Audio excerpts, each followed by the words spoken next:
নমস্কার, আপনারা দেখুন এই যে ব্যক্তিটা আছে কোনো রাজনৈতিক ব্যক্তিত্ব নয়, তিনি একটা আর্টিস্ট আছে, শিল্পী আছে, চিত্রশিল্পী।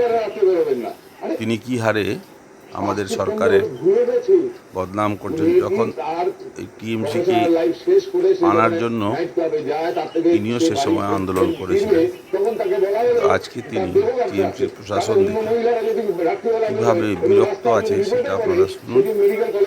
আমি আস্তে আস্তে বলছি।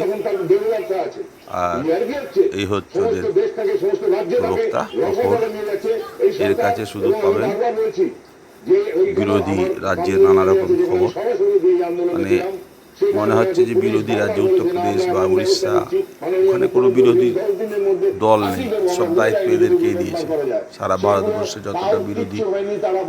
যতটা রাজ্যে আছে বিজেপি, সব রাজ্যের বিরোধীর দায়িত্ব এদেরকেই দিয়েছে। ওখানে বিরোধী দল বলে মনে হয় সব সাফ হয়ে গেছে।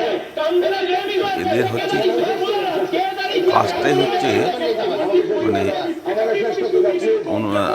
সমালোচনার মত।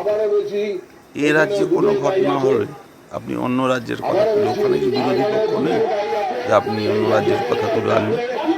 অন্য রাজ্যে তো দুই রাজ্যে তো গুলি করে মেরে দিচ্ছে, করে আপনাদের ক্ষমতা আছে মেরে দেওয়ার?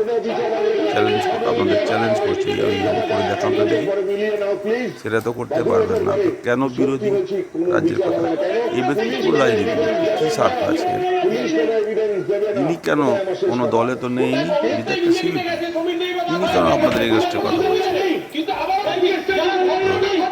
আপনাদের যদি আমার ভিডিও ভালো লাগে তাহলে লাইক, আমার শেয়ার, ফলো সংখ্যাটাও বা ফলোয়ার বাড়াবেন।